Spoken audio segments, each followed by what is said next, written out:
all of a sudden, there was a flash. I could, with the peripheral vision, see something really flashed in my back. And I jumped up on my feet and then looked. And there's no one saw this. I seem to be the only one who kept on saying that I saw that. Is that white, like a waterfall, a flash coming down. Oh, and then I jumped up on my feet, and then I did what my mother had told me I need to do if there was a direct bombing on a estate. Cover my head and find a space between very sturdy furniture and crawl between them and keep myself in that space, protecting my head. But no sooner than I saw the flash, there was a humongous, earth-shaking sound of explosion I had never, ever heard. To me, the pitch dark in the inside of mushroom cloud that I was in, there was absolutely no way anything could be discerned. In the darkness that went on, I thought it would go forever and ever, but I think went about 15 minutes.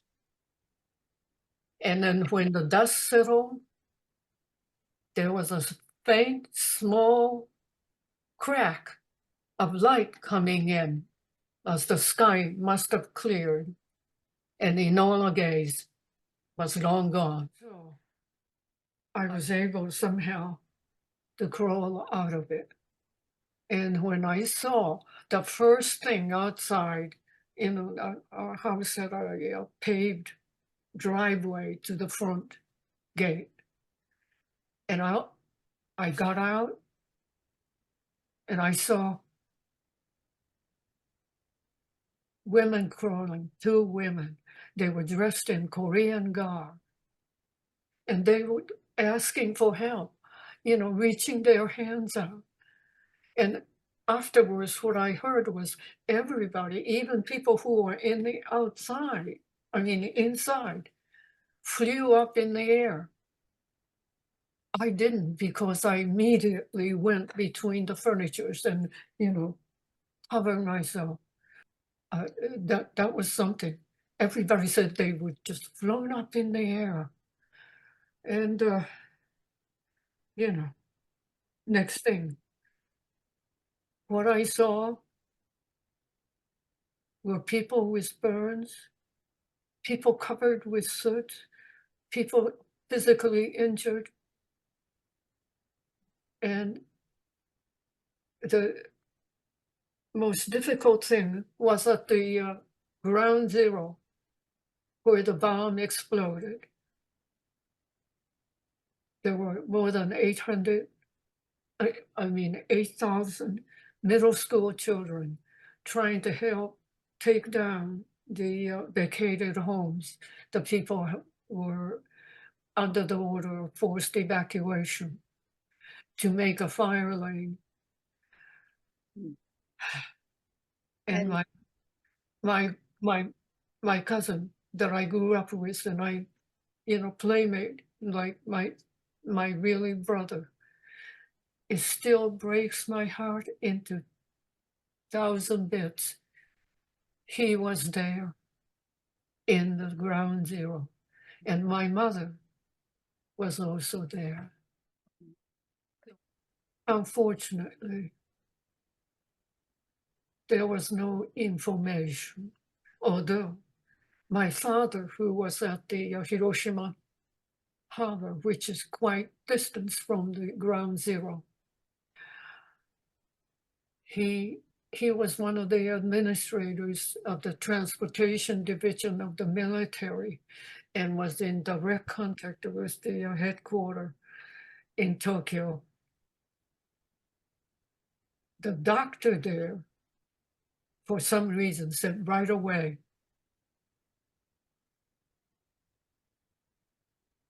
get from somebody urine specimen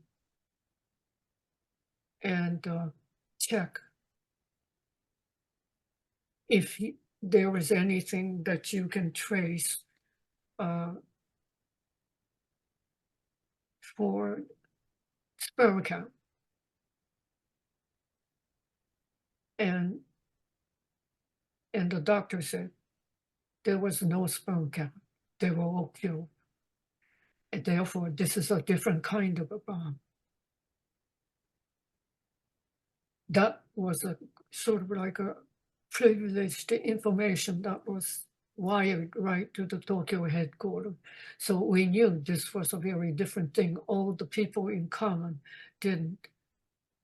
The thing that was very weird was that not only the heat was tremendous and then people were burned who were outside and melting away, but those who were inside somehow and managed to stay alive started to die without any injury in their body. And no one could understand it. And many of them had a swollen thyroid and then very high fever and diarrhea, and their hair fell out. The people in Hiroshima had no idea what came down until MacArthur left, and we learned what it was. We became the subject of study. Specimens were taken, drawn, and were called to the Atomic Casualty Commission Center and studied closely. But all the notes and the record gathered there, MacArthur forbade being published and remained in Japan. It was part of the military secret. He took them all out. So until quite some time later, we hadn't understood exactly what it was that killed us, burned alive and melted, or without any scar on your body, suddenly you can breathe. And when we learned it was the power of the radiation, we understood a little bit better. In the meantime, in Hiroshima and in Japan, we had had tremendous hardships on the military, carrying on war, starved ourselves. When Hiroshima happened, people were starving. There was not enough food. And lo and behold, the United States started sending us food. This, of course, urged also by the emperor, who was a symbolic head of our country, which, in spite of its smallness, an assault from the continental to the north of us Koreans, the Chinese, the Mongols, try to take us and swallow us in. But for 3,000 years, we kept defending our culture in a small island called Japan. Now, I'm really very pleased. I was born a Japanese and raised in Japanese culture. I love tea ceremony. I love Japanese dancing. I've taken classes and lessons, also in flower arranging. And there are many ways the Japanese really enjoy the depth of being a human and observing what beauty there is in the nature and in our own making, in spite of the fact that we acted very poorly, taking on, I don't know what possessed the military to even begin to take on the United States. But they did, and we suffered from it, and we ended in a very horrific way. First, uranium bomb in Hiroshima. Secondly, plutonium bomb in Nagasaki. Uranium clears very quickly, but the plutonium doesn't. So 30 or some years after the bomb, Nagasaki water reserves still have remnants of radiation, and they were being affected. Anyway, let these be clearly the evidence of you must not do it again. Some of you really, from the beginning, expressed concern and stood up that this should not be a kind of a weapon that should be around. We must agree. Thank you.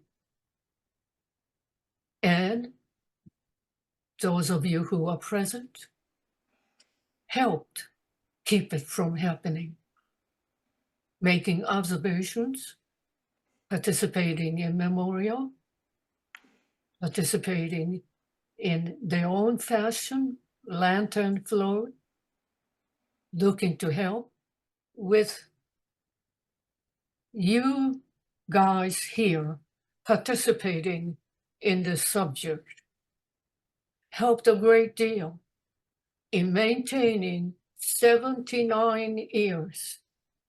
It's a long time, close to a century, without anyone else dying from the explosion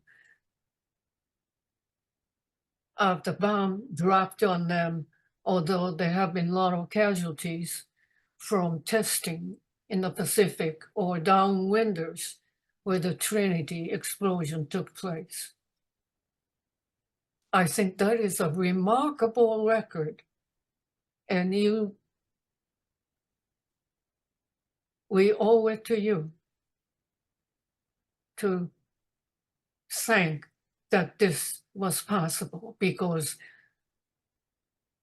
you are the people who stood and made observations and urged commitment for not allowing this to go on. Thank you. Thank you, Hideko, for your inspirational words. It is your tireless, the Hibakusha tireless devotion to traveling all over the world to give your testimony. Here in Washington, D.C., the first Hibakusha delegation that we welcomed was in 1983.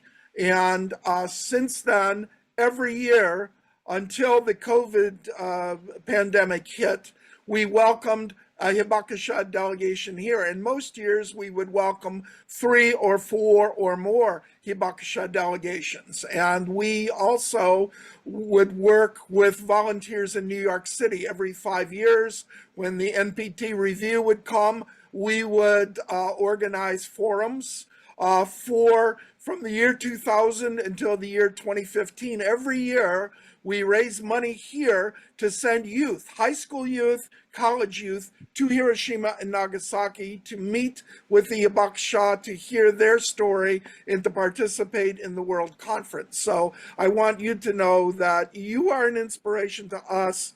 Nihon Hidankyo and all of the Hibakusha are an inspiration to us, and we're so happy that you could take the time to be with us and to give us this truly, truly inspirational message. Thank you very much. And I must say, just right away, I received the compassion of the American missionaries who rushed over to Hiroshima and then tried to understand and give us support. And I benefited very, very much from the concerns and the compassion and the support of the American individuals. That's why I'm in this culture